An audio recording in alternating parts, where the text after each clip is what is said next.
وَإِذْ أَخَذَ اللَّهُ مِيثَاقَ الَّذِينَ أُوتُوا الْكِتَابَ لَتُبَيِّنُنَّهُ لِلنَّاسِ وَلَا تَكْتُمُونَهُ فَنَبَذُوهُ وَرَاءَ ظُهُورِهِمْ وَاشْتَرَوْا بِهِ ثَمَنًا قَلِيلًا فَبِئْسَ مَا يَشْتَرُونَ لا تحسبن الذين يفرحون بما أتوا ويحبون أن يحمدوا بما لم يفعلوا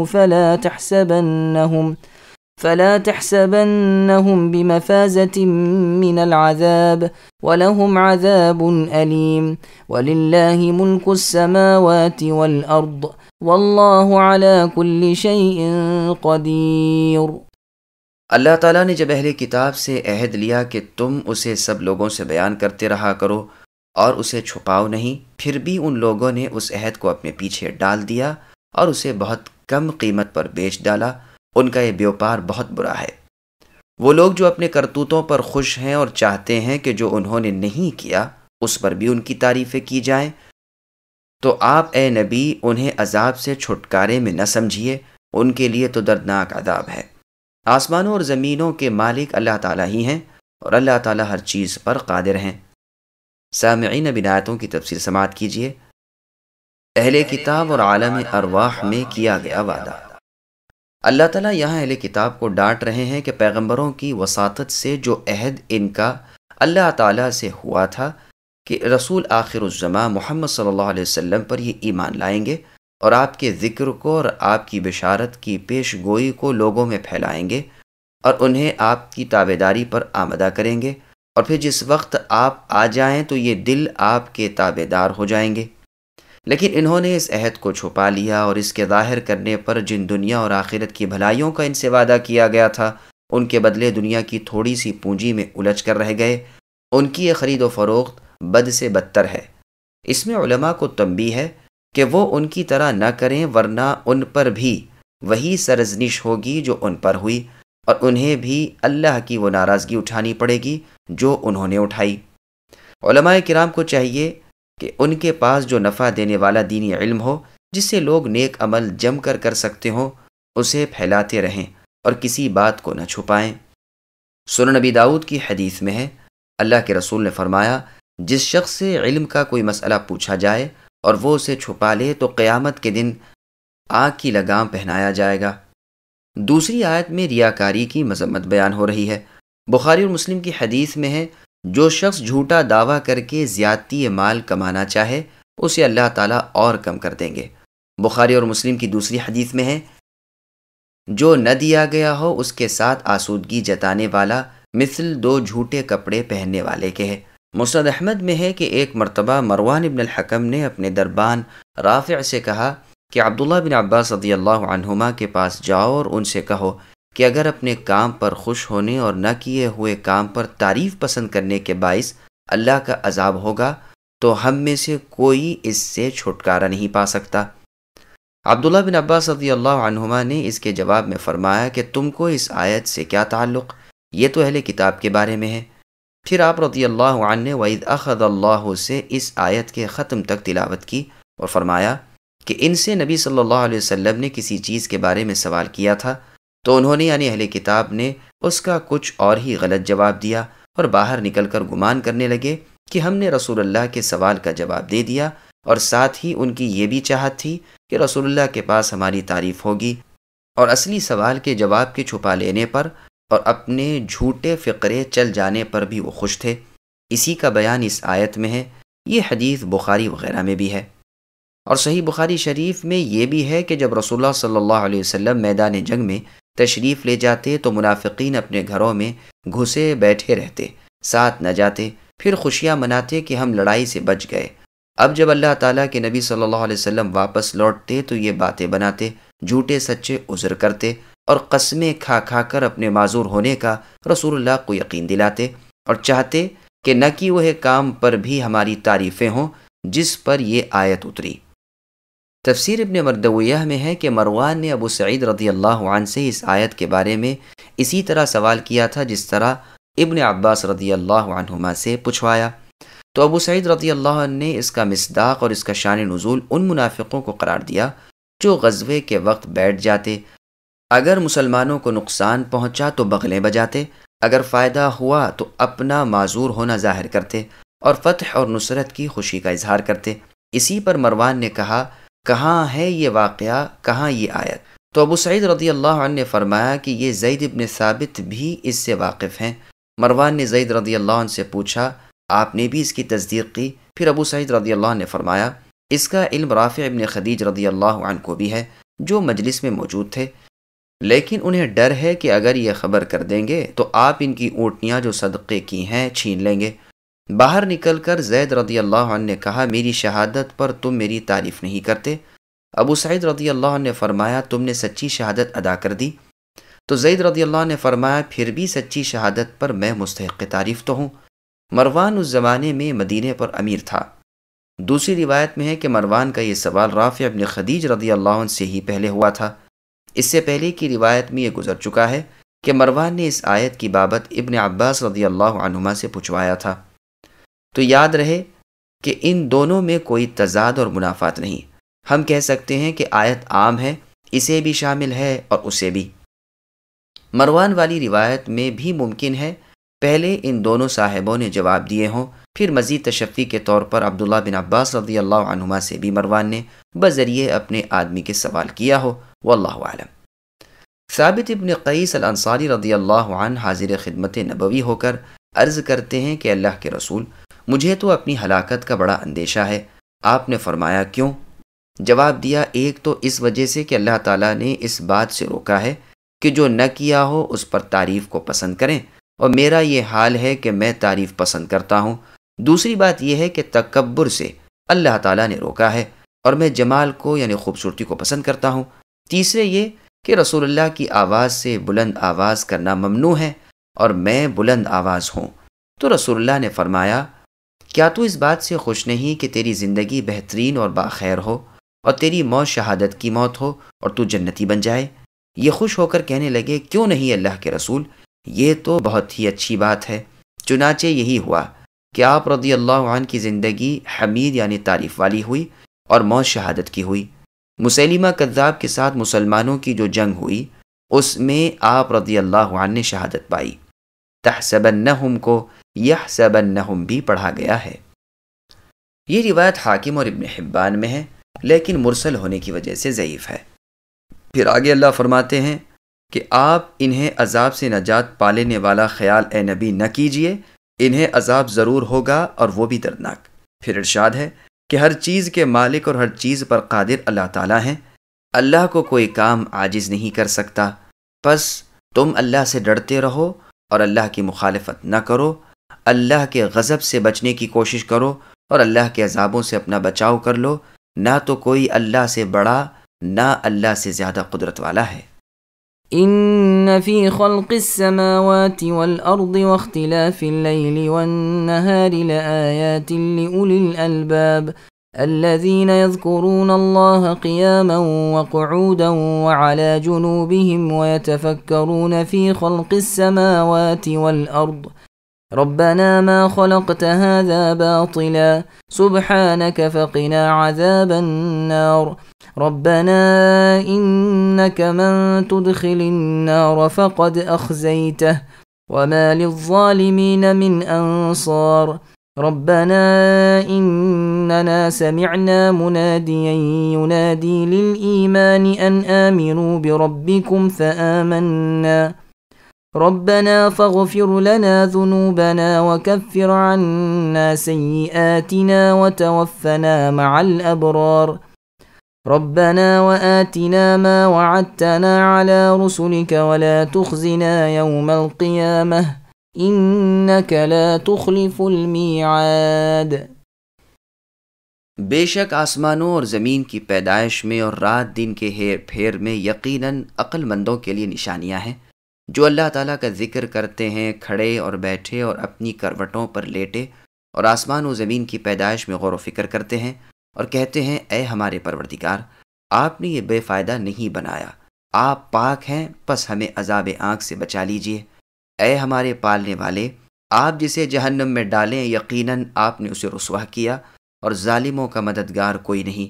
اے ہمارے رب، ہم نے سنا کہ منادی کرنے والا بآواز بلند ایمان کی طرف بلا رہا ہے کہ لوگو اپنے رب پر ایمان لاؤ، پس ہم ایمان لائے۔ اے اللہ، اب آپ ہمارے گناہ معاف فرمائیے اور ہماری برائیاں ہم سے دور کر دیجیے اور ہماری موت نیک لوگوں کے ساتھ کیجیے۔ اے ہمارے پرورش کرنے والے اللہ، ہمیں وہ دیجیے جس کا وعدہ آپ نے ہم سے اپنے رسولوں کی زبانی کیا ہے، اور ہمیں قیامت کے دن رسوا نہ کیجیے، یقیناً آپ وعدہ خلافی نہیں کرتے۔ سامعین، اب ان آیتوں کی تفسیر سماعت کیجیے۔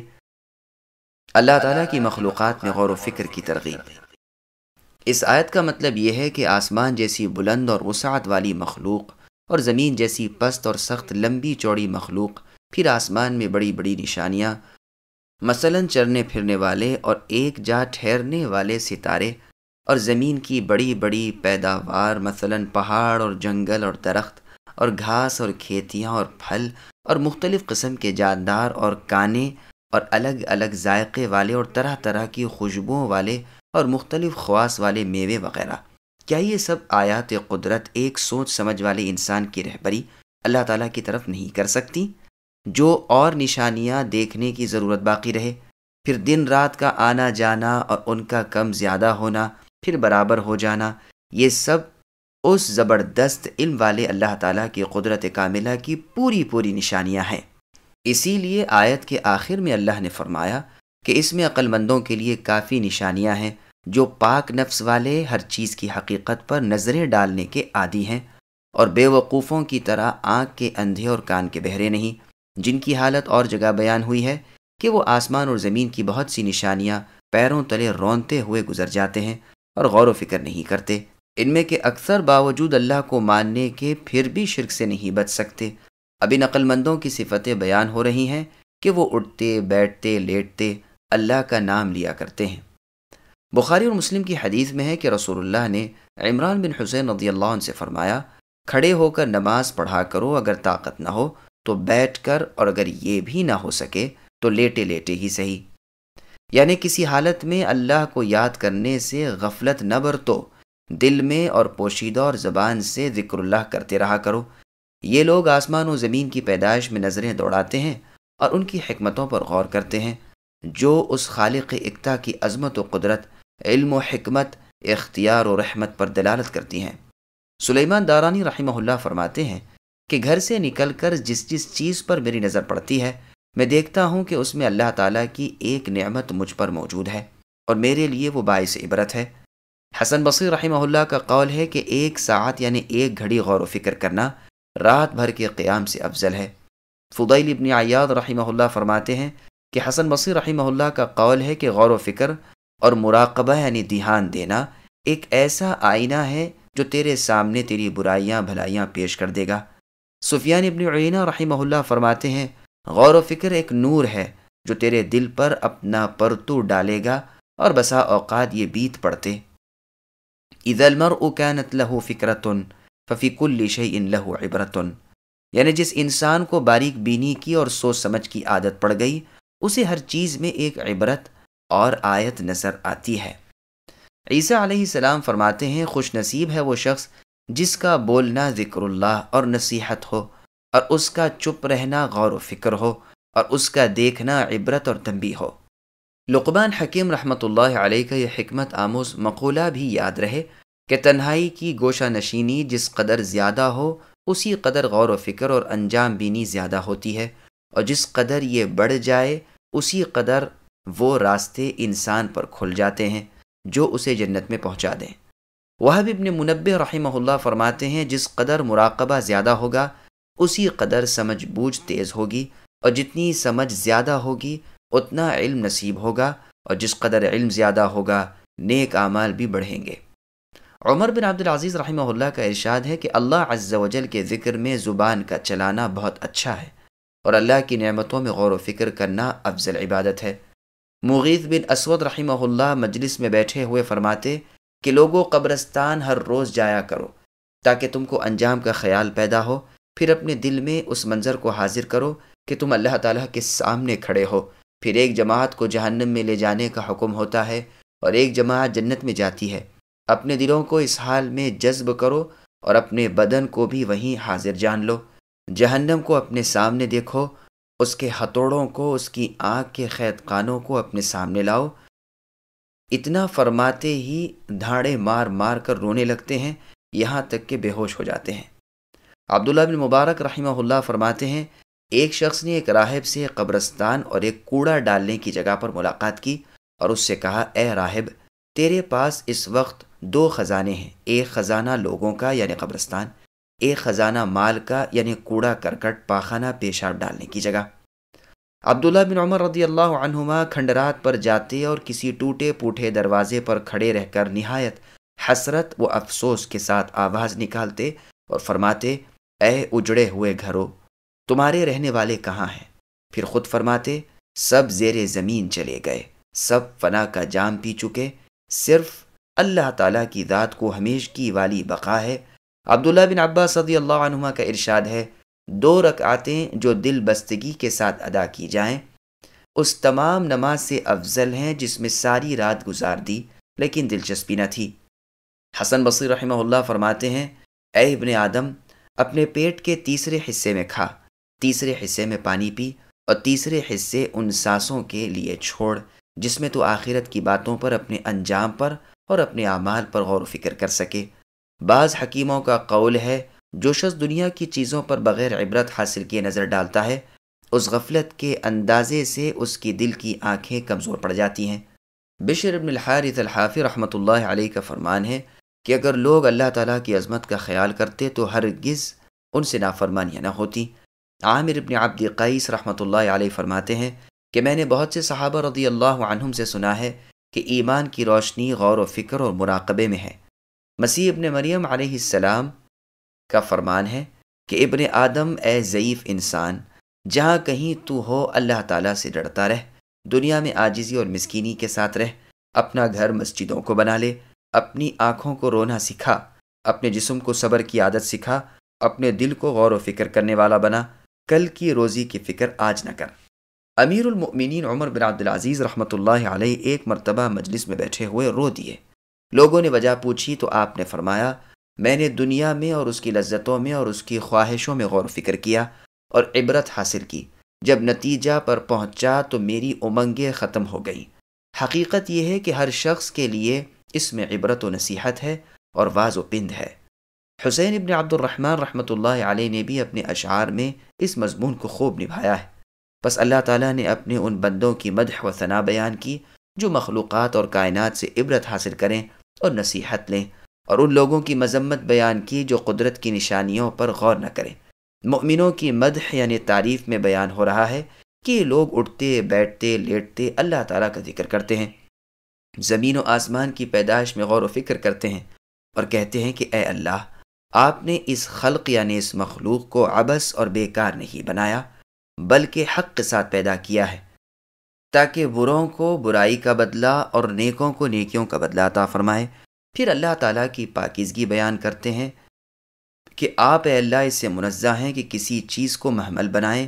اے خالق الخلق، اے عدل و انصاف سے کائنات کو رچانے والے اے اللہ، اے نقصانوں اور عیبوں سے پاک ذات، ہمیں اپنی قوت و طاقت سے ان اعمال کی توفیق رفیق فرمائیے جن سے ہم آپ کے عذابوں سے نجات پالیں اور آپ کی نعمتوں سے مالا مال ہو کر جنت میں داخل ہو جائیں۔ یہ یوں بھی کہتے ہیں کہ اے اللہ، جسے آپ جہنم میں لے جائیں اسے آپ نے برباد کر دیا، ذلیل و خوار کر دیا اور مجمع حشر کے سامنے انہیں رسوا کیا۔ ظالموں کا کوئی مددگار نہیں، انہیں نہ کوئی چھڑا سکے، نہ بچا سکے، نہ آپ کے ارادے کے آگے آ سکے۔ اے ہمارے رب، ہم نے پکارنے والے کی پکار سن لی ہے جو ایمان اسلام کی طرف بلاتا ہے۔ مراد اس سے رسول اللہ صلی اللہ علیہ وسلم ہے جو فرماتے ہیں کہ اپنے رب پر ایمان لاؤ، ہم ایمان لا چکے اور تابع داری بجا لائے، پس ہماری ایماندار اتباع کی وجہ سے ہمارے گناہوں کو معاف فرمائیے، ان کی پردہ پوشی کیجیے اور ہماری برائیوں کو ہم سے دور کر دیجیے اور ہمیں صالح اور نیک لوگوں کے ساتھ ملا دیجیے۔ آپ نے ہم سے جو وعدے اپنے رسولوں کی زبانی کیے ہیں انہیں پورا فرمائیے، اور یہ مطلب بھی بیان کیا گیا ہے کہ جو وعدہ آپ نے اے اللہ اپنے رسولوں پر ایمان لانے کا لیا تھا، لیکن پہلا معنی ظاہر ہے۔ احادیث سے یہ بھی ثابت ہے کہ رسول اللہ رات کو تہجد کے لیے جب اٹھتے تب سورہ آل عمران کی ان 10 آخری آیات کی تلاوت فرماتے چنانچہ بخاری شریف میں ہے کہ عبداللہ بن عباس رضی اللہ عنہما فرماتے ہیں میں نے اپنی خالہ ام المؤمنین میمونہ بنت الحارث رضی اللہ عنہا کے گھر رات گزاری۔ یہ رسول اللہ کی زوجہ اور میری خالہ تھیں۔ رسول اللہ جب آئے تو تھوڑی دیر تک تو آپ میمونہ رضی اللہ عنہا سے باتیں کرتے رہے، پھر سو گئے۔ جب آخری تہائی رات باقی رہ گئی تو آپ اٹھ کر بیٹھ گئے اور آسمان کی طرف نگاہ کر کے ان فی خلق السماوات والارض سے آخر سورت تک کی آیتیں تلاوت فرمائیں، پھر کھڑے ہوئے مسواک کر کے وضو کیا اور 11 رکعت نماز ادا کی یعنی تہجد کی۔ بلال رضی اللہ عنہ کی صبح کی اذان سن کر پھر 2 رکعتیں صبح کی سنتیں پڑھیں، پھر مسجد میں تشریف لا کر لوگوں کو صبح کی یعنی فجر کی نماز پڑھائی۔ صحیح بخاری میں یہ روایت دوسری جگہ بھی ہے کہ بستر کے عرض میں تو میں سویا اور لمبائی میں رسول اللہ صلی اللہ علیہ وسلم اور آپ کی زوجہ صاحبہ ام المؤمنین میری خالہ میمونہ بنت الحارث رضی اللہ عنہ لیٹیں۔ آدھی رات کے قریب کچھ پہلے یا کچھ بعد رسول اللہ جاگے، اپنے ہاتھوں سے اپنی آنکھیں ملتے ہوئے ان 10 آیات کی تلاوت کی، پھر ایک لٹکی ہوئی مشک میں سے پانی لے کر بہت اچھی طرح کامل وضو کیا اور نماز کو کھڑے ہو گئے۔ میں نے بھی کھڑے ہو کر اسی طرح سب کچھ کیا اور آپ کی بائیں جانب آپ کی اقتداء میں نماز کے لیے کھڑا ہو گیا۔ رسول اللہ نے اپنا داہنا ہاتھ میرے سر پر رکھ کر میرے کان کو پکڑ کر مجھے گھما کر اپنی دائیں جانب کر لیا اور 2 رکعتیں کر کے 6 مرتبہ یعنی 12 رکعتیں پڑھیں، پھر وتر پڑھا اور لیٹ گئے یہاں تک کہ مؤذن نے آ کر نماز کی اطلاع کی۔ رسول اللہ نے کھڑے ہو کر 2 ہلکی رکعتیں ادا کی یعنی سنتیں، اور باہر آ کر صبح کی یعنی فجر کی نماز پڑھائی۔ ابن مردویہ کی اس حدیث میں ہے کہ عبداللہ رضی اللہ عنہ فرماتے ہیں مجھ سے میرے والد عباس رضی اللہ عنہ نے فرمایا کہ تم آج کی رات رسول اللہ کی آل میں گزارو اور آپ کی رات کی نماز کی کیفیت دیکھو۔ رات کو جب سب لوگ عشاء کی نماز پڑھ کر چلے گئے میں بیٹھا رہا۔ جب رسول اللہ جانے لگے تو مجھے دیکھ کر فرمایا کون عبداللہ؟ میں نے کہا جی ہاں۔ فرمایا کیوں رکے ہوئے ہو؟ میں نے کہا والد صاحب کا حکم ہے کہ رات آپ کے گھر گزاروں۔ تو فرمایا بہت اچھا، آؤ۔ گھر آ کر فرمایا بستر بچھاؤ۔ ٹاٹ کا تکیہ آیا اور رسول اللہ اس پر سر رکھ کر سو گئے یہاں تک کہ مجھے آپ کے خراٹوں کی آواز آنے لگی۔ پھر رسول اللہ جاگے اور سیدھی طرح بیٹھ کر آسمان کی طرف دیکھ کر 3 مرتبہ سبحان الملک القدوس پڑھا، یعنی پاک ہے اللہ کی ذات جو بادشاہ ہیں اور انتہائی زیادہ پاک ہیں۔ پھر سورہ آل عمران کے خاتمے کی یعنی 10 آیتیں پڑھیں، اور روایت میں ہے کہ آیات کی تلاوت کے بعد رسول اللہ نے یہ دعا پڑھی اللہم اجعل فی قلبی نورا وفی سمعی نورا وفی بصری نورا وعن یمینی نورا وعن شمالی نورا ومن بین یدی نورا ومن خلفی نورا ومن فوقی نورا ومن تحتی نورا واعظم لی نورا یوم القیامہ۔ یہ دعا بعض صحیح طریق سے بھی مروی ہے جن کا معنی ہے اے اللہ میرے دل میں نور پیدا کر دیجئے، میرے کانوں میں نور، میرے آنکھوں میں نور، میری سیدھی جانب نور، میری دائیں جانب نور، میرے سامنے نور، میرے پیچھے نور، میرے اوپر نور، میرے نیچے نور، اور میرے نور کو بروز قیامت زیادہ فرما دیجئے۔ فاستجاب لهم ربهم أني لا أضيع عمل عامل منكم من ذكر أو أنثى بعضكم من بعض فالذين هاجروا وأخرجوا من ديارهم وأوذوا في سبيلي وقاتلوا وقتلوا لأكفرن عنهم سيئاتهم ولأدخلنهم جنات تجري من تحتها الأنهار ثوابا من عند الله واللہ عنده حسن الثواب۔ بس ان کے رب نے ان کی دعا قبول فرما لی۔ تم میں سے کسی کام کرنے والے کے کام کو خواہ وہ مرد ہو خواہ عورت میں ہرگز ضائع نہیں کرتا۔ تم آپس میں ایک ہی ہو، پس وہ لوگ جنہوں نے ہجرت کی اور اپنے گھر سے نکال دیے گئے اور جنہیں میری راہ میں ایذا دی گئی اور جنہوں نے جہاد کیا اور شہید کیے گئے، میں ضرور اس کی برائیاں ان سے دور کر دوں گا اور بالیقین انہیں ان جنتوں میں لے جاؤں گا جن کے نیچے نہریں بہہ رہی ہیں، یہ ہے ثواب اللہ تعالیٰ کی طرف سے، اور اللہ تعالیٰ ہی کے پاس بہترین ثواب ہے۔ سامعین، اب ان آیتوں کی تفسیر سماعت کیجیے۔ دعائیں اللہ تعالیٰ ہی قبول کرنے والے ہیں۔ یہاں استجابہ معنی میں اجابہ کے ہے، اور یہ عربی میں برابر مروج ہے۔ ام سلمہ رضی اللہ عنہا نے ایک روز رسول اللہ سے پوچھا کہ کیا بات ہے، عورتوں کی ہجرت کا کہیں قرآن میں اللہ تعالیٰ ذکر ہی نہیں کرتے؟ اس پر یہ آیت اتری۔ انصار کا بیان ہے کہ عورتوں میں سب سے پہلی مہاجرہ عورت جو ہودج میں آئیں ام سلمہ ام المؤمنین رضی اللہ عنہا ہی تھیں۔ ام المؤمنین سے یہ بھی مروی ہے کہ یہ آیت سب سے آخر میں اتری ہے۔ مطلب آیت کا یہ ہے کہ صاحب عقل اور صاحب ایمان لوگوں نے جب اللہ تعالیٰ سے دعائیں مانگی جن کا ذکر پہلے کی آیتوں میں تھا، تو اللہ تعالیٰ نے بھی ان کے منہ مانگی مراد انہیں عطا فرمائی۔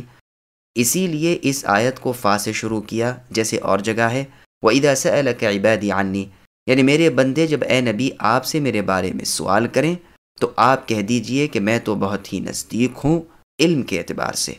جب کبھی کوئی پکارنے والا مجھے پکارتا ہے میں اس کی پکار کو قبول فرما لیتا ہوں۔ بس انہیں یعنی بندوں کو بھی چاہیے کہ میری مان لیا کریں اور مجھ پر ایمان رکھیں، کیا عجب کہ یہ رشد و ہدایت پالیں۔ پھر قبولیت دعا کی تفسیر ہوتی ہے، اور اللہ تعالیٰ خبر دیتے ہیں کہ میں کسی عامل یعنی عمل کرنے والے کے عمل کو رائے گاں یعنی بیکار نہیں کرتا، بلکہ ہر ایک کو پورا پورا بدلہ عطا فرماتا ہوں، خواہ مرد ہو خواہ عورت۔ ہر ایک میرے پاس ثواب میں اور اعمال کے بدلے میں یکساں ہیں۔ بس جو لوگ شرک کی جگہ کو چھوڑیں اور ایمان کی جگہ آ جائیں، دارالکفر سے ہجرت کریں، بھائیوں دوستوں پڑوسیوں اور اپنوں کو اللہ تعالیٰ کے نام پر ترک کر دیں، مشرکوں کی ایذائیں سہ سہ کر تھک کر عاجز آ کر ایمان کو نہ چھوڑیں بلکہ اپنے پیارے وطن سے منہ موڑ لیں۔ لوگوں کا انہوں نے کوئی نقصان نہیں کیا تھا جس کے بدلے میں انہیں ستایا جاتا، لیکن ان کا صرف یہ قصور تھا کہ میری راہ کے پیچھے لگنے والے تھے، صرف میری توحید کی وجہ سے دنیا کی دشمنی مول لے لی تھی، میری راہ پر چلنے کے باعث طرح طرح سے ستائے جاتے تھے۔ جیسے اور جگہ اللہ نے فرمایا یخرجون الرسول وإیاکم ان تؤمنوا باللہ ربکم، یہ کفار اور مشرکین رسول اللہ کو اور تم کو صرف اس بنا پر اپنے ملک سے اپنے شہر سے نکال دیتے ہیں کہ تم اللہ تعالیٰ پر ایمان رکھتے ہو جو تمہارے رب ہیں۔ اور دوسری جگہ اللہ نے فرمایا وما نقموا منہم الا ان یؤمنوا باللہ العزیز الحمید، ان سے ان کفار و مشرکین نے دشمنی اسی وجہ سے کی ہے کہ یہ یعنی ایمان والے اللہ زبردست اور لائق تعریف ذات پر ایمان لائے ہیں۔ پھر آگے اللہ فرماتے ہیں انہوں نے جہاد بھی کیے اور یہ شہید بھی ہوئے۔ یہ اعلیٰ درجہ ہے اور بلند مرتبہ ہے کہ اللہ تعالیٰ کی راہ میں جہاد کرتا ہے، سواری کٹ جاتی ہے، منہ خاک و خون میں مل جاتا ہے۔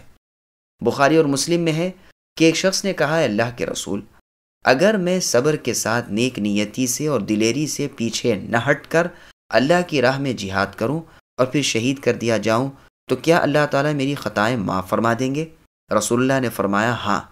پھر دوبارہ آپ نے اس سے سوال کیا کہ ذرا پھر کہنا تم نے کیا کہا تھا؟ اس نے پھر دوبارہ اپنا سوال دہرا دیا۔ رسول اللہ نے فرمایا ہاں، مگر قرض معاف نہ ہوگا۔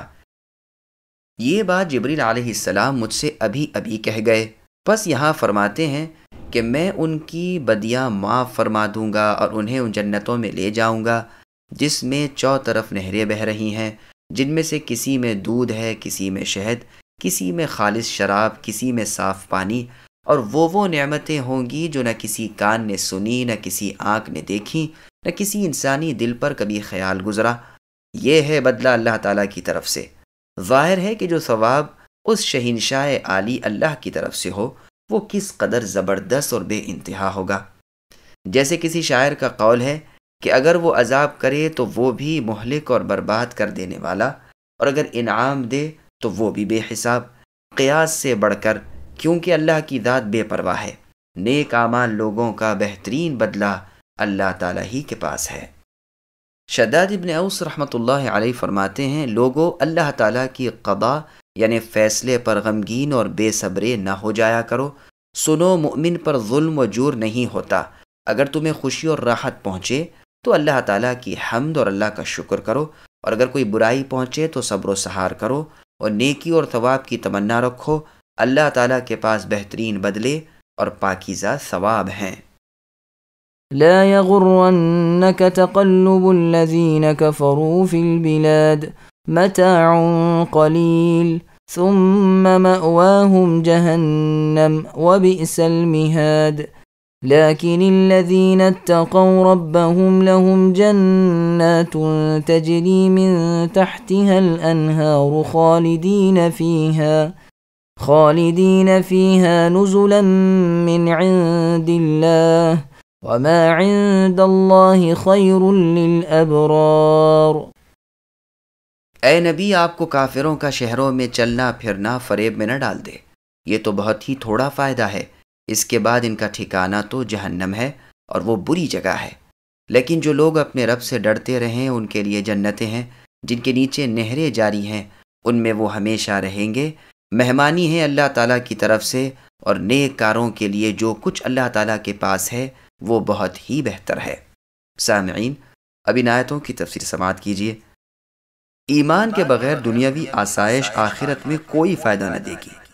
اللہ تعالیٰ فرماتے ہیں کہ ان کافروں کی بدمستی، ان کے ناز و نعم، ان کی راحت و آرام، ان کی خوشحالی اور فارغ البالی کی طرف اے نبی آپ نظریں نہ ڈالیے، یہ سب ان قریب زائل ہو جائے گا، اور صرف ان کی بدعمالیاں عذاب کی صورت میں ان پر باقی رہ جائیں گی۔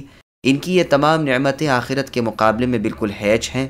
اسی مضمون کی بہت سی آیتیں قرآن کریم میں ہیں، مثلا ما یجادل فی آیات اللہ الا الذین کفروا فلا یغررک تقلبهم فی البلاد، یعنی اللہ تعالیٰ کی آیتوں میں کافر ہی جھگڑتے ہیں، ان کا شہروں میں گھومنا پھرنا اے نبی آپ کو دھوکے میں نہ ڈالے۔ اور جگہ ہے ان الذین یفترون علی اللہ الکذب لا یفلحون، یعنی جو لوگ اللہ تعالیٰ پر جھوٹ باندھتے ہیں وہ فلاح نہیں پاتے، دنیا میں چاہے یوں ہی سا فائدہ اٹھا لیں لیکن آخری بازگشت تو ہماری طرف ہی ہے، پھر ہم انہیں ان کے کفر کی پاداش میں سخت تر سزائیں دیں گے۔ اور جگہ اللہ نے فرمایا ان کافروں کو ہم تھوڑا سا فائدہ پہنچا کر پھر گاڑھے عذابوں کی طرف بے بس کر دیں گے۔ اور جگہ اللہ کا فرمان ہے کہ کافروں کو کچھ ڈھیل دے دو۔ اور جگہ ہے کیا وہ شخص جو ہمارے عمدگی کے وعدے کو پالینے والا ہے اور وہ جو دنیا میں آرام سے گزار رہا ہے اور قیامت کے دن عذابوں میں حاضری دینے والا ہے برابر ہو سکتے ہیں؟ چونکہ کافروں کا دنیاوی اور اخروی حال بیان ہوا، اس لیے ساتھ ہی مومنوں کا ذکر ہو رہا ہے کہ یہ متقی گروہ قیامت کے دن نہروں والی بہشتوں میں ہوگا۔ ابن مردویہ میں ہے کہ رسول اللہ فرماتے ہیں انہیں ابرار اس لیے کہا جاتا ہے کہ یہ ماں باپ کے ساتھ اور اولاد کے ساتھ نیک سلوک والے تھے، جس طرح تیرے ماں باپ کا تجھ پر حق ہے اسی طرح تیری اولاد کا تجھ پر حق ہے۔ یہی روایت ابن عمر رضی اللہ عنہما سے موقوفاً بھی مروی ہے، اور موقوف ہونا ہی زیادہ ٹھیک نظر آتا ہے، واللہ اعلم۔ حسن بصری رحمہ اللہ فرماتے ہیں ابرار وہ ہیں جو کسی کو ایذا نہ دیں۔ عبداللہ بن مسعود رضی اللہ عنہ فرماتے ہیں ہر شخص کے لیے خواہ نیک ہو خواہ بد، موت اچھی چیز ہے۔ اگر نیک ہے تو جو کچھ اس کے لیے اللہ کے پاس ہے وہ بہت ہی بہتر ہے، اور اگر بد ہے تو اللہ کے عذاب اور اس کے گناہ جو اس کی زندگی میں بڑھ رہے تھے اب بڑھوتری ختم ہوئی۔ پہلے کی دلیل وما عند اللہ خیر للابرار ہے، اور دوسرے کی دلیل لا يحسبن الذین کفروا انما نملی لهم خیر لانفسهم، یعنی کافر ہماری ڈھیل دینے کو اپنے حق میں بہتر خیال نہ کریں، یہ ڈھیل انہیں گناہوں میں بڑھا رہی ہے اور ان کے لیے رسوا کن عذاب ہیں۔ وَإِنَّ مِنْ أَهْلِ الْكِتَابِ لَمَنْ يُؤْمِنُ بِاللَّهِ وَمَا أُنْزِلَ إِلَيْكُمْ وَمَا أُنْزِلَ إِلَيْهِمْ خَاشِعِينَ لِلَّهِ لا يشترون بآيات الله ثمنا قليلا أولئك لهم أجرهم عند ربهم إن الله سريع الحساب يا أيها الذين آمنوا اصبروا وصابروا ورابطوا واتقوا الله لعلكم تفلحون۔ یقیناً اہل کتاب میں سے بعض ایسے بھی ہیں جو اللہ تعالیٰ پر ایمان لاتے ہیں، اور آپ کی طرف اے نبی جو اترا اور ان کی جانب جو نازل ہوا اس پر بھی اللہ تعالیٰ سے ڈرتے رہنے والے ہیں، اور اللہ تعالیٰ کی آیتوں کو تھوڑے تھوڑے مول پر بیچتے بھی نہیں۔ ان کا بدلہ ان کے رب کے پاس ہے، یقیناً اللہ تعالیٰ جلد حساب لینے والے ہیں۔ اے ایمان والو، تم ثابت قدم رہو اور ایک دوسرے کو تھامے رکھو اور جہاد کے لیے تیار رہو تاکہ تم مراد کو پہنچو۔ سامعین، بن آیتوں کی تفسیر سماعت کیجیے۔ اہل کتاب میں سے ایمان لانے والے کامیاب ہیں۔ اللہ تعالیٰ اہل کتاب کے اس فرقے کی تعریفیں کرتے ہیں جو پورے ایمان والا ہے، قرآن کریم کو بھی مانتا ہے اور اپنے نبی محمد صلی اللہ علیہ وسلم کی کتاب پر بھی ایمان رکھتا ہے، اور اللہ تعالیٰ کا ڈر دل میں رکھ کر رب تعالیٰ کے فرمانوں کی بجاوری میں نہایت تندہی کے ساتھ مشغول ہے۔ اللہ تعالیٰ کے سامنے عاجزی اور گریہ وزاری کرتا رہتا ہے۔ پیغمبر آخر الزماں محمد صلی اللہ علیہ وسلم کے یہ پاک اوصاف اور صاف نشانیاں ان کی کتابوں میں ہیں۔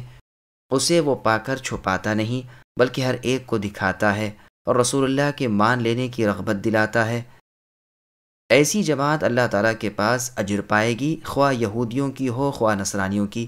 سورہ قصص میں یہ مضمون اس طرح بیان ہوا ہے، الذین آتیناہم الکتاب الی آخرہ، یعنی جنہیں ہم نے اس سے پہلے کتاب دے رکھی ہے وہ اس پر بھی ایمان لاتے ہیں، اور جب یہ کتاب ان پر پڑھی جاتی ہے تو صاف کہہ دیتے ہیں کہ ہم اس پر ایمان لائے، یہ برحق کتاب ہمارے رب تعالیٰ کی طرف سے ہے، ہم تو پہلے ہی سے اسے مانتے تھے۔ انہیں ان کے صبر کا دوہرا اجر دیا جائے گا۔ اور جگہ اللہ کا فرمان ہے، جن کو ہم نے کتاب دی اور جو اسے صحیح طور پر پڑھتے ہیں وہ تو اس قرآن پر بھی فوراً ایمان لاتے ہیں۔ اور جگہ ارشاد ہے، وَمِن قَوْمِ مُوسَىٰ أُمَّةٌ يَهْدُونَ بِالْحَقِّ وَبِهِ يَعْدِلُونَ، یعنی موسیٰ علیہ السلام کی قوم بنی اسرائیل میں سے بھی ایک جماعت حق کی ہدایت کرنے والی اور حق کے ساتھ عدل کرنے والی ہے۔ اور مقام پر بیان ہے، لَيْسُوا سَوَاءً، یعنی اہل کتاب سب یکساں نہیں، ان میں ایک جماعت راتوں کے وقت بھی اللہ کی کتاب پڑھنے والی ہے اور سجدے کرنے والی ہے۔ اور جگہ ہے، اے نبی آپ کہہ دیجئے کہ لوگو تم ایمان لاؤ یا نہ لاؤ، پہلے سے جنہیں علم دیا گیا ہے جب ان پر اس کلام یعنی قرآن مجید کی آیات تلاوت کی جاتی ہیں تو وہ اپنے چہروں کے بل سجدے میں گر پڑتے ہیں اور کہتے ہیں کہ ہمارے رب پاک ہیں، یقیناً اللہ کا وعدہ سچا ہے اور ہو کر رہنے والا ہے۔ یہ لوگ روتے ہوئے منہ کے بل گرتے ہیں اور خشوع و خضوع میں بڑھ جاتے ہیں۔ یہ صفتیں یہودیوں میں پائی گئیں، گو بہت کم لوگ ایسے تھے، مثلا عبداللہ بن سلام رضی اللہ عنہ اور آپ ہی جیسے اور با ایمان یہودی علماء، لیکن ان کی گنتی 10 تک بھی نہیں پہنچتی۔ ہاں، نصرانی اکثر ہدایت پر آ گئے اور حق کے فرمانبردار ہو گئے، جیسے اور جگہ اللہ نے فرمایا، لَتَجِدَنَّ أَشَدَّ النَّاسِ عَدَاوَةً لِلَّذِينَ آمَنُوا الْيَهُودَ وَالَّذِينَ أَشْرَكُوا سے خالدین فیہا، آخر آیت تک۔ مطلب یہ ہے کہ ایمان والوں سے دشمنی رکھنے میں سب سے زیادہ بڑے ہوئے یہود ہیں، اور مشرک اور ایمان والوں سے محبت رکھنے والوں میں پیش پیش نصرانی ہیں۔ اب آگے اللہ فرماتے ہیں، ایسے لوگ اللہ تعالیٰ کے پاس اجر عظیم کے مستحق ہیں۔ صحیح بخاری مسلم میں ہے کہ نجاشی کے انتقال کی خبر رسول صلی اللہ علیہ وسلم نے اپنے اصحاب رضی اللہ عنہم کو دی اور فرمایا کہ تمہارا بھائی حبش میں انتقال کر گیا ہے، اس کے جنازے کی نماز ادا کرو، اور میدان میں جا کر صحابہ رضی اللہ عنہم کی صفیں مرتب کر کے رسول اللہ نے ان کے جنازے کی نماز ادا کی۔ ابن مردویہ میں ہے کہ جب نجاشی فوت ہوئے تو رسول اللہ نے فرمایا اپنے بھائی کے لیے استغفار کرو، تو بعض لوگوں نے کہا دیکھیے رسول اللہ ہمیں اس نصرانی کے لیے استغفار کرنے کا حکم دیتے ہیں جو حبشہ میں مرا ہے۔ اس پر یہ آیات نازل ہوئیں، گویا اس کے مسلمان ہونے کی شہادت قرآن کریم نے دی۔ ابن جریر میں ہے کہ ان کی موت یعنی نجاشی کی خبر رسول اللہ نے دی کہ تمہارا بھائی اصحمہ یا اصمحہ انتقال کر گیا ہے۔ پھر رسول اللہ باہر نکلے اور جس طرح جنازے کی نماز پڑھاتے تھے اسی طرح 4 تکبیروں سے نماز جنازہ پڑھائی۔ اس پر منافقوں نے وہ اعتراض کیا اور یہ آیت اتری۔ ابو داؤد میں ہے کہ عائشہ رضی اللہ عنہ فرماتی ہیں کہ نجاشی کے انتقال کے بعد ہم یہی سنتے رہے کہ ان کی قبر پر نور دیکھا جاتا ہے۔ طبری میں ہے، مجاہد رحمہ اللہ فرماتے ہیں اس سے مراد اہل کتاب کے مسلمان لوگ ہیں۔ حسن بصری رحمہ اللہ فرماتے ہیں اس سے مراد وہ اہل کتاب ہیں جو رسول اللہ سے پہلے تھے، اسلام کو پہچانتے تھے اور رسول اللہ کی تابعداری کا شرف بھی انہیں حاصل ہوا، تو انہیں اجر بھی دوہرا ملا، ایک تو رسول اللہ صلی اللہ علیہ وسلم سے پہلے کے ایمان کا، دوسرا رسول اللہ پر ایمان لانے کا۔ بخاری اور مسلم میں ابو موسیٰ الاشعری رضی اللہ عنہ سے مروی ہے کہ رسول اللہ صلی اللہ علیہ وسلم نے فرمایا 3 قسم کے لوگوں کو دوہرا اجر ملتا ہے، جن میں سے ایک اہل کتاب کا وہ شخص ہے جو اپنے نبی علیہ السلام پر ایمان لایا اور مجھ پر بھی ایمان لایا، اور باقی دو کو بھی ذکر کیا۔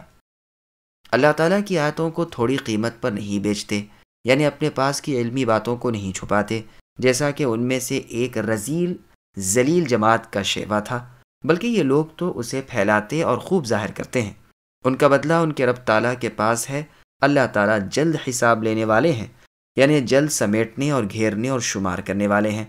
پھر آگے اللہ فرماتے ہیں کہ اسلام جیسے میرے پسندیدہ دین پر جمے رہو، شدت اور نرمی کے وقت، مصیبت اور راحت کے وقت، غرض کسی حال میں اسے نہ چھوڑو، یہاں تک کہ دم بھی نکلے تو اسی پر نکلے، اور اپنے ان دشمنوں سے بھی صبر و سہار کرو جو اپنے دین کو چھپاتے ہیں۔ امام حسن بصری رحمہ اللہ وغیرہ علماء سلف نے یہی تفسیر بیان فرمائی ہے۔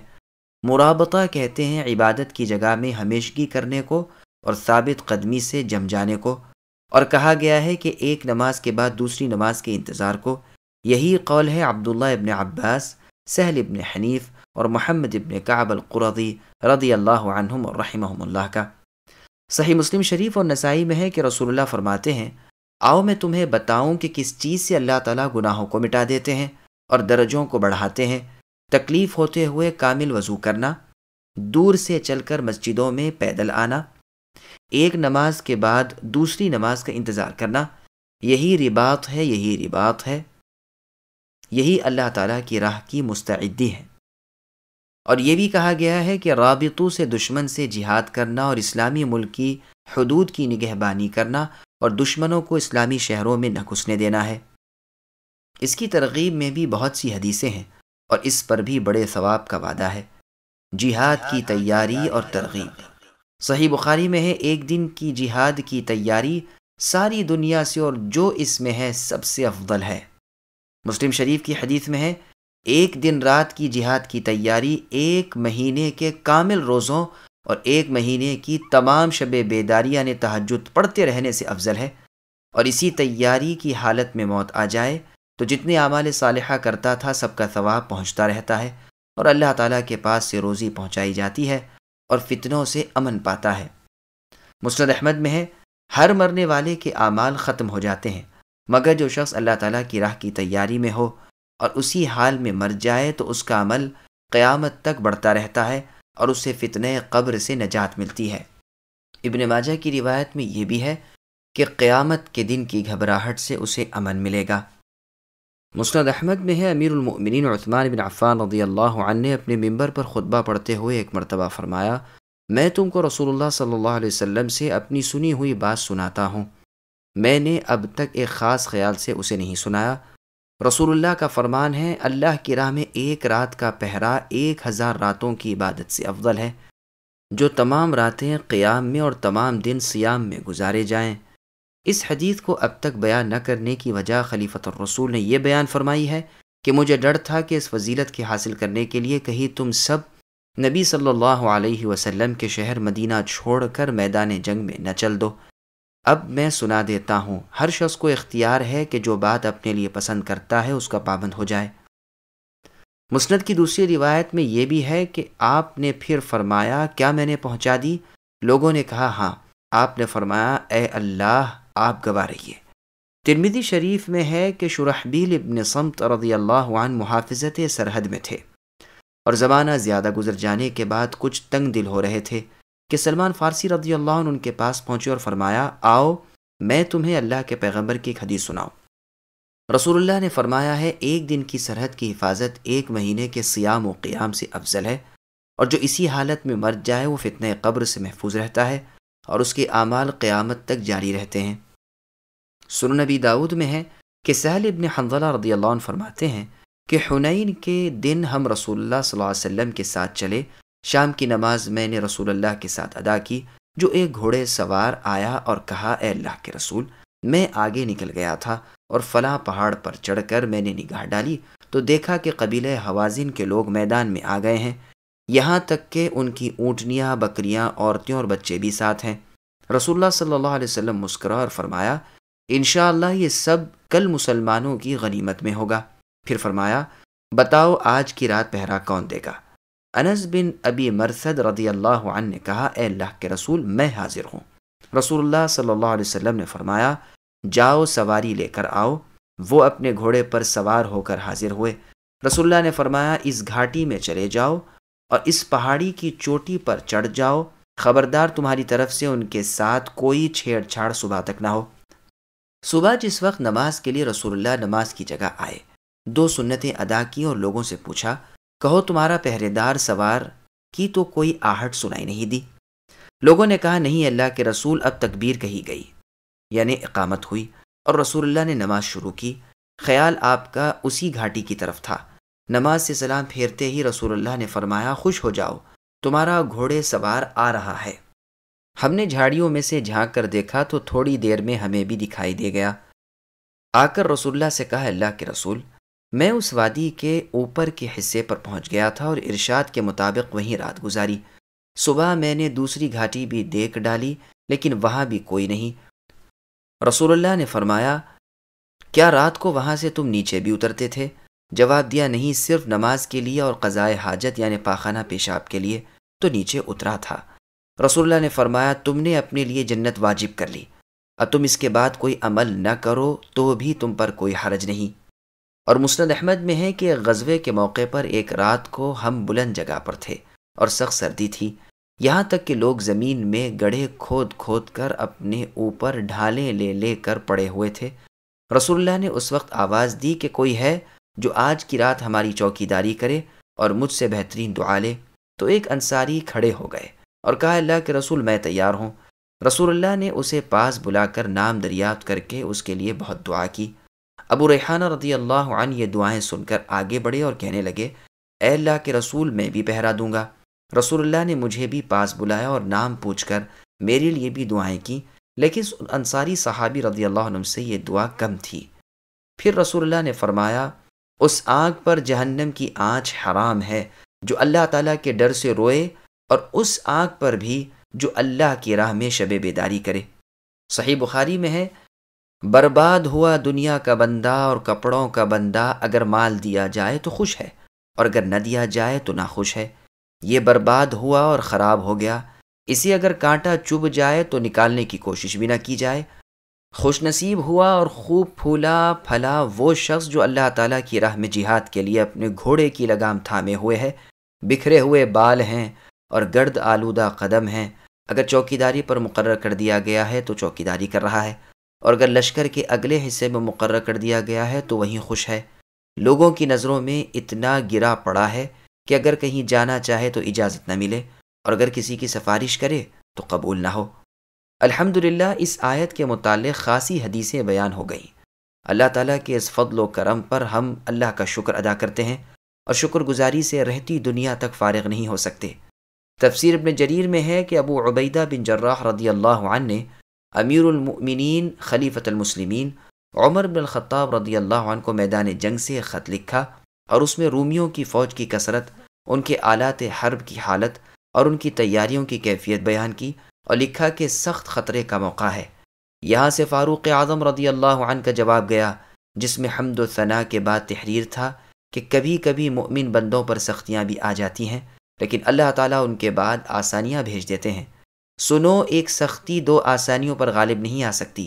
سنو پروردگار عالم کا فرمان ہے یا ایھا الذین آمنوا اصبروا وصابروا ورابطوا واتقوا اللہ لعلکم تفلحون، یعنی آل عمران کی یہی آیت نمبر 200 کی تلاوت کی کہ اے ایمان والو تم ثابت قدم رہو اور ایک دوسرے کو تھامے رکھو اور جہاد کے لیے تیار رہو تاکہ تم مراد کو پہنچو۔ عبداللہ بن مبارک رحمہ اللہ نے 170 یا 177 ہجری میں شہر طرطوس میں محمد ابن ابراہیم ابن ابی سکینہ کو، جبکہ وہ ان کے وداع کے لیے آئے تھے اور یہ جہاد کو جا رہے تھے، یہ اشعار لکھوا کر فضیل ابن عیاض رحمۃ اللہ علیہ کو بھجوائے۔ يا عابد الحرمين لو أبصرتنا لعلمت أنك في العبادة تلعب من كان يخضب خده بدموعه فنحورنا بدمائنا تتخضب أو كان يتعب خيله في باطل فخيولنا يوم الصبيحة تتعب ريح العبير لكم ونحن عبيرنا رهج السنابك والغبار الأطيب ولقد أتانا من مقال نبينا قول صحيح صادق لا يكذب لا يستوي غبار خيل الله في أنف امرئ ودخان نار تلهب هذا كتاب الله ينطق بيننا ليس الشهيد بميت لا يكذب. یعنی اے مکہ مدینے میں رہ کر عبادت کرنے والے، اگر تم ہم مجاہدین کو دیکھ لیتے تو بالیقین تمہیں معلوم ہو جاتا کہ تمہاری عبادت تو ایک کھیل ہے. ایک وہ شخص ہے جس کے آنسو اس کے رخساروں کو تر کرتے ہیں، اور ایک ہم ہیں جو اپنی گردن اللہ کی راہ میں کٹوا کر اپنے خون میں آپ نہا لیتے ہیں. ایک وہ شخص ہے جس کا گھوڑا باطل اور بیکار کام میں تھک جاتا ہے، اور ہمارے گھوڑے حملے اور لڑائی کے دن ہی تھکتے ہیں.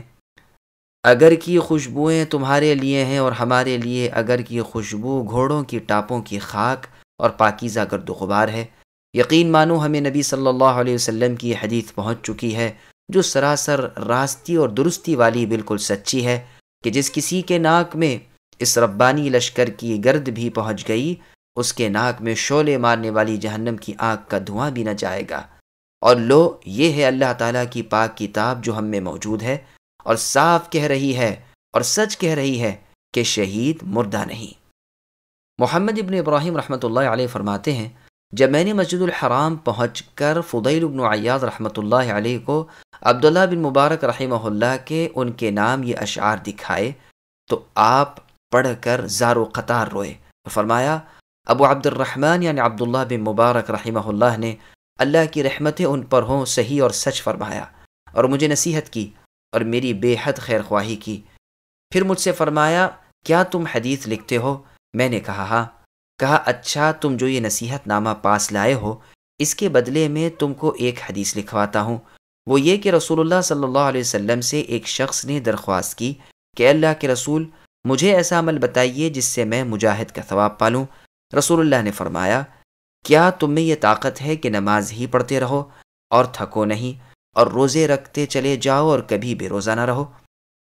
اس نے کہا، اللہ کے رسول، اس کی طاقت کہاں، میں اس سے بھی ضعیف ہوں. رسول اللہ نے فرمایا، اگر تم میں اتنی طاقت ہوتی اور تم ایسا کر بھی سکتے تو بھی مجاہد فی سبیل اللہ کے درجے کو نہ پہنچ سکتے. تو یہ بھی جانتے ہیں کہ مجاہد کے گھوڑے کی رسی دراز ہو جائے اور وہ ادھر ادھر چڑھ جائے تو اس پر بھی مجاہد کو نیکیاں ملتی ہیں. اس کے بعد اللہ تعالیٰ نے حکم دیا ہے کہ اللہ تعالیٰ سے ڈرتے رہو اور ہر حال میں، ہر وقت، ہر معاملے میں اللہ کا خوف کیا کرو. رسول اکرم صلی اللہ علیہ وسلم نے معاذ بن جبل رضی اللہ عنہ کو جب یمن کی طرف بھیجا تو فرمایا، اے معاذ، جہاں بھی ہو اللہ تعالیٰ کا خوف دل میں رکھو، اور اگر تم سے کوئی برائی ہو جائے تو فوراً کوئی نیکی بھی کر لو تاکہ وہ برائی مٹ جائے، اور لوگوں کے ساتھ اچھے سلوک سے پیش آیا کرو. یہ روایت مسند احمد کی ہے. پھر آگے اللہ فرماتے ہیں کہ ان 4 کاموں کے کر لینے سے تم کامیاب، مقصد اور بامراد ہو جاؤ گے، دنیا اور آخرت میں فلاح و نجات پالو گے. محمد ابن کعب القرظی رحمہ اللہ فرماتے ہیں، مطلب یہ ہے کہ تم میرا لحاظ رکھو، میرے خوف سے کانپتے رہو، مجھ سے ڈرتے رہو، میرے اور اپنے معاملے میں متقی رہو، تو کل جب کہ تم مجھ سے ملو گے تو نجات یافتہ اور بامراد ہو جاؤ گے. الحمدللہ. سورہ آل عمران کی تفسیر ختم ہوئی.